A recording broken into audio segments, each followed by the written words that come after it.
Did you know that your words can create a life of freedom or trap you in a life of suffering? And that's what we're going to dive into today about is a teaching from Don Miguel Ruiz called Be Impeccable with Your Word. This is a Toltec tradition, but it is also a teaching from core shamanism. And so throughout this video, we're going to explain what it means to be impeccable with your word, why that matters, and a practice you can use to shift the entire flow of your life. And that's what applying this teaching can truly do for your life, is it can improve your life and shift a lot about your life, but also completely change the flow of your life into a more thriving vibration, into a more vibration that you want to be living from. So the way that this works is by being impeccable with your word, is understanding that our words create everything. Our words are the most powerful thing that we have. And this includes the thoughts that we have, the thoughts we have about other people that we say to ourselves, and the thoughts we have about ourselves that we say to ourselves. And words are a vibration. When they go out, they create a vibration and they ripple out and they also shift what is going on inside of us as well. And they shift our own internal vibration. So it shifts our own beliefs about certain things and the way we talk to ourselves, and whether we're lying to ourselves or not lying to ourselves, consciously or subconsciously, is a result of our words, is a result of our belief system. And so I'll give you an example here. You know, if you think about throughout the world, most people out there, most adults can walk. Like, I've never seen any adult crawlers. When a little baby is learning to walk, no one yells at the baby, no one kicks the baby. Everyone is nice to the baby and encourages the baby to walk. But when it comes to children singing, somewhere along the line, some people are just really, naturally good at it. Maybe they had good environments, and other people are singing, and for whatever reason, something going on with their parents. Maybe their parents have a migraine that day. Maybe the parent is tone deaf. Maybe they're just really annoyed. Maybe they are, having a really stressful moment with finances or something. Tells a child, you suck at singing, never sing again. And then people tend to not sing again. And there's a lot of people out there that would say they don't have a musical talent. They don't have a singing talent. But there are a few that do. And those that do will say that either no one told them they couldn't, or they had somebody in their very early stage that encouraged them to play the instrument, or at least gave them the time and space to do so. We're told, hey, you have a great voice. But when it comes to walking, we're all encouraged to walk.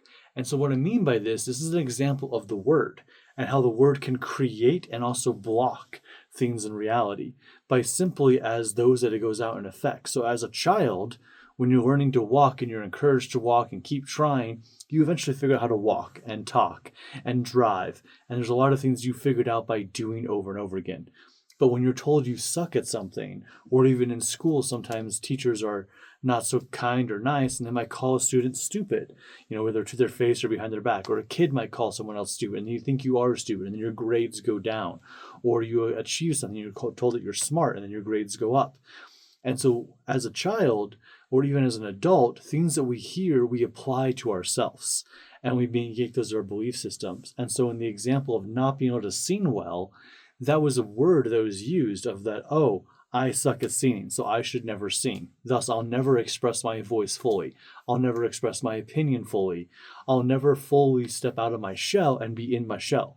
People can still live a good life that way, but they'll never have that great life or break out of that shell because the story that somebody else told them, they adopted and put it themselves.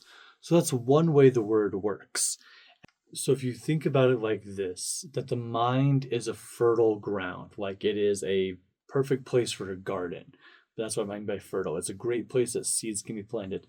Any seed that is thrown into this garden will grow, and it will grow abundantly.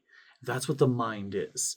And words are like those seeds. And so when they get planted, they grow into whatever they are. So if you consistently beat yourself up and call yourself bad names, or say I suck, or put yourself down, or I'm a failure, you grow the failure tree that then gives you failure fruit that you can continue to eat that fruit and feel like a failure.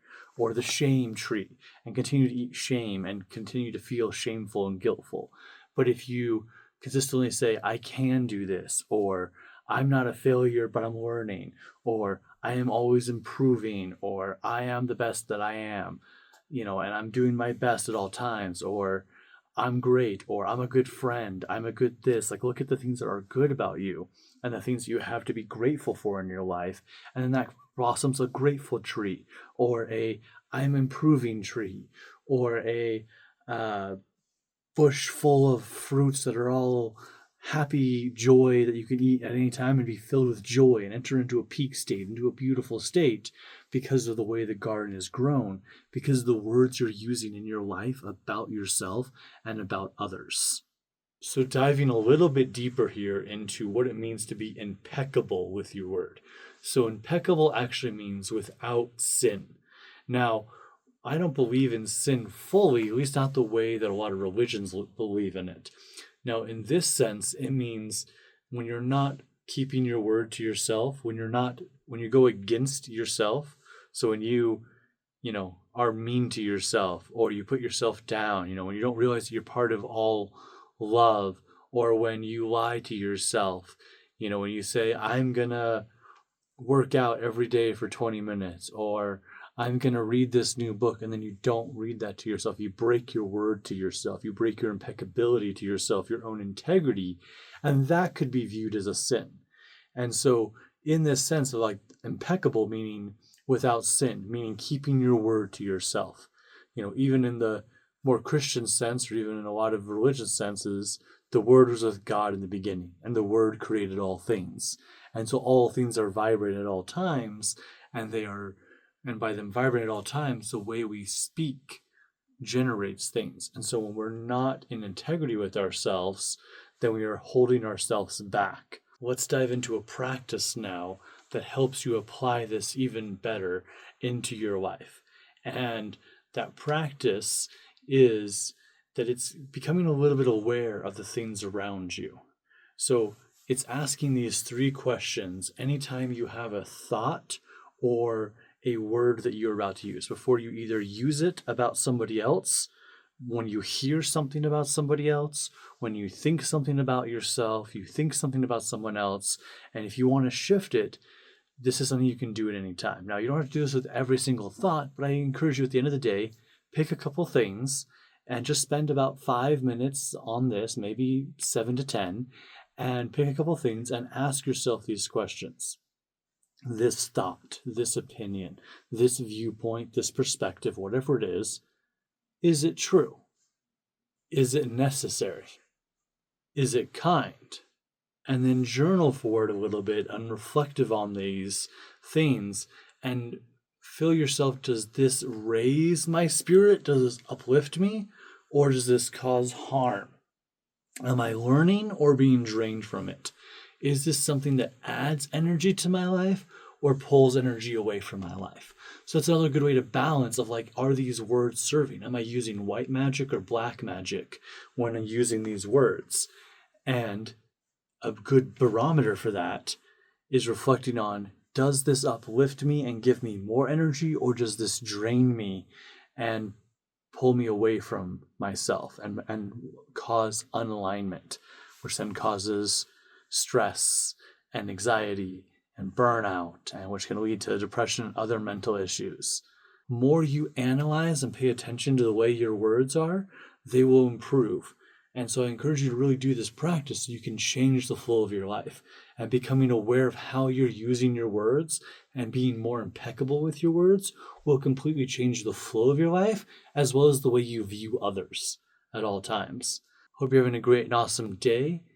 Click over here for another great and awesome spiritual video that will take you deeper into a way to improve your life and keep being your awesome best self.